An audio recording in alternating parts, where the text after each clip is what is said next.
Hello everyone, I'm Yazan Ibrahim, or as some of you might know me, Yazan Abu Ghosh. Today we're going to dive into a fascinating and essential topic, Fraud Examiner Section 4, Fraud Prevention and Deterrence 4.2, White Collar Crime Unmasking.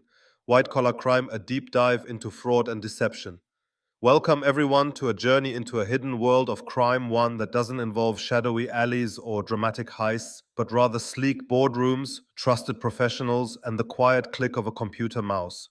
Today we're diving deep into white-collar crime, occupational fraud, and organizational deception.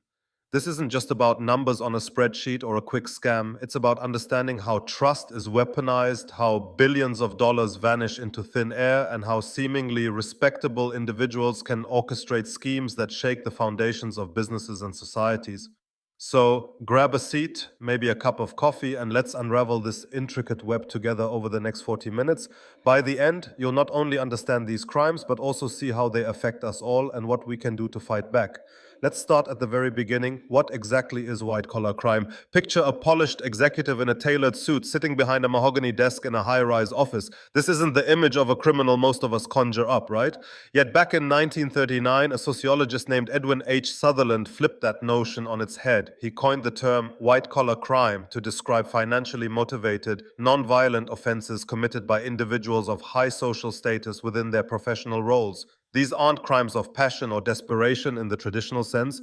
They're calculated, often hidden behind layers of paperwork or digital transactions. Think of it as a chess game where the pieces are trust, opportunity, and deception, played by people we often assume are above reproach. Now, white-collar crime isn't just one thing, it's a spectrum. Let's break it down into its major flavors, starting with organizational crime.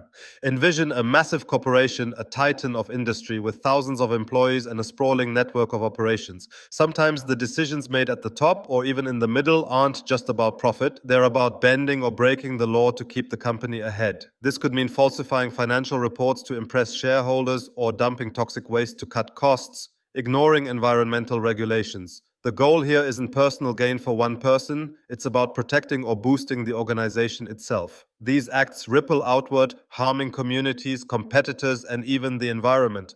Contrast that with occupational fraud, a more personal betrayal. Here, the criminal isn't working for the company's benefit but for their own. Picture an accountant, someone trusted with the keys to the company's financial kingdom. Instead of safeguarding those funds, they siphon off money into a secret account, maybe to fund a lavish lifestyle or pay off crushing debts. This is embezzlement, one of the most common forms of occupational fraud, where employees exploit their positions to steal resources, whether it's cash, inventory, or sensitive data, according to the ACFE's occupational. A report to the nations. This kind of fraud costs organizations billions annually, often perpetrated by middle-class professionals who seem, on the surface, perfectly ordinary. Speaking of class, let's zoom in on another angle, the social status of these offenders. White-collar crime is often tied to the middle and upper classes, people with access to power and opportunity through their jobs. These aren't the stereotypical criminals of gritty crime dramas. They're doctors committing insurance fraud, lawyers hiding illicit funds through money laundering, or executives taking bribes to seal shady deals. Their crimes aren't born from a lack of resources, but from a misuse of the trust and authority they've been given. It's a stark reminder that crime isn't always about survival. Sometimes it's about greed or entitlement. Now that we've painted the broad strokes, let's dig into what research tells us about these crimes and the people behind them. Scholars have been peeling back the layers of white-collar crime for decades, trying to spot patterns and build systems to stop it before it spirals out of control. One of the earliest deep dives came from Donald Cressey in 1953, who studied embezzlers, people who steal from their employers. What he found was chilling. Many of these individuals weren't living in poverty. Instead, they were often drowning in personal financial chaos. Even if their outward lives screamed success, they might drive a fancy car or live in a big house, but behind closed doors, they were struggling to keep up appearances. This pressure, Cressey argued, pushed them to cross ethical lines. Fast forward to studies from the late 1970s, where researchers pored over federal court records and probation reports. They discovered that most white-collar criminals aren't the elite 1%ers we might imagine. They're more likely to be middle class, often white males with moderate social standing. These aren't untouchable tycoons. They're everyday professionals who've stumbled or leapt into crime. And when it comes to sentencing, the data gets even more intriguing. Higher status offenders are more likely to face prison time and fines, but those fines are often a drop in the bucket compared to their wealth. Meanwhile, unlike street criminals, white-collar defendants rarely sit in jail before trial. They're also more likely to fight their charges in court rather than plead guilty. And here's a twist. If they cooperate with authorities, they often get lighter charges. 42% of cooperators face just a single violation compared to 30% of those who don't play ball. But what does the public think about all this? Let's step into the court of public opinion for a moment. Most people see crimes like fraud and embezzlement as serious, sometimes as serious as violent offenses. Yet, when you look at the sentences handed down, they often seem lenient. Why? Well, judges and juries weigh more than just the crime itself. A white-collar criminal might lose their career, their reputation, their entire social standing. That personal devastation often factors into lighter penalties. It's as if the courtroom sees their fall from grace as punishment enough. Let's pivot to the challenges of tackling white-collar crime, because this is where things get messy. First off, detecting and prosecuting these crimes is like trying to find a needle in a haystack made of paperwork. These schemes are complex, buried under layers of transactions, fake invoices, or digital trails that take forensic accountants months to untangle. And even when you catch a suspect, proving intent in court is a nightmare. Was it a deliberate scam or just a sloppy mistake? That ambiguity often lets offenders slip through the cracks. Another hurdle is defining the crime itself. Sutherland's original idea of white-collar crime was groundbreaking but vague. Does it include only high-status offenders, or should it cover anyone committing financial fraud, even a low-wage worker fudging numbers? This overlap with economic or financial crime muddies the waters, making it hard to pin down who's a white-collar criminal and who isn't. Then there's the issue of how organizations handle these crimes internally. Picture a company discovering that one of its managers has been cooking the books. Do they call the police? Often no. According to the ACFE's 2024 report, only 57% of occupational fraud cases are referred for prosecution. Instead, companies might fire the offender. 67% of cases end in termination or let them resign quietly in 9% of cases. Some are just put on probation or suspended, which happens about 11% of the time. Why avoid law enforcement? Well, 49% of organizations feel internal discipline is enough. Another 34% fear the bad publicity of a public scandal, while 21% balk at the high cost of prosecution.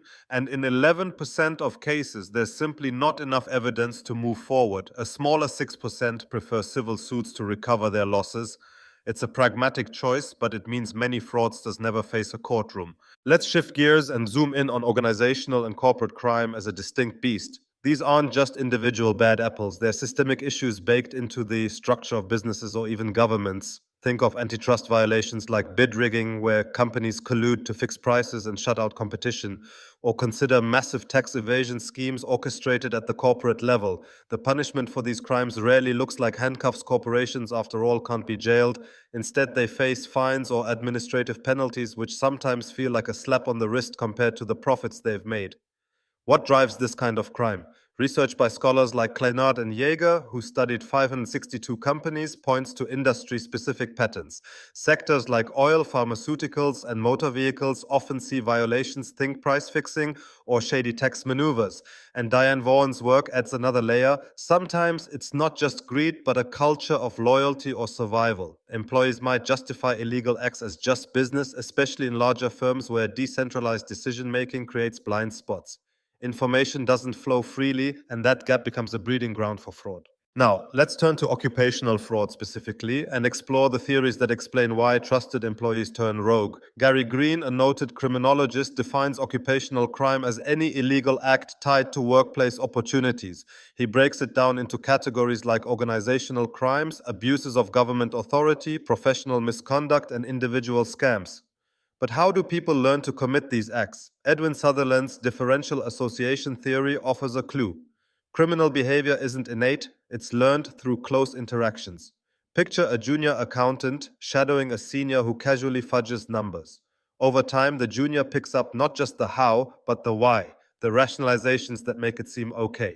Then there's Donald Cressey's fraud triangle, a model that's become a cornerstone for fraud examiners, especially those trained through CFE courses.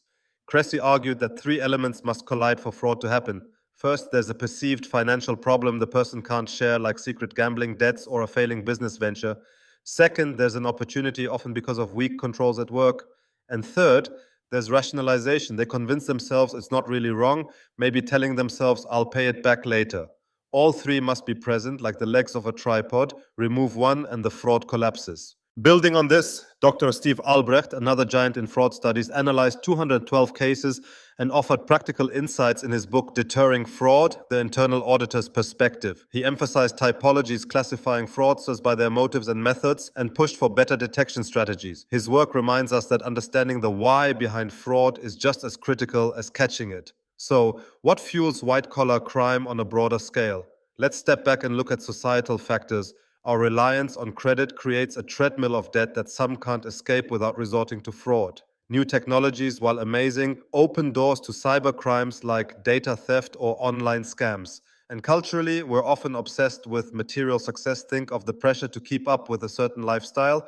These forces don't excuse crime, but they help explain why even well-off individuals might take the plunge. Finally, let's talk solutions because understanding the problem is only half the battle.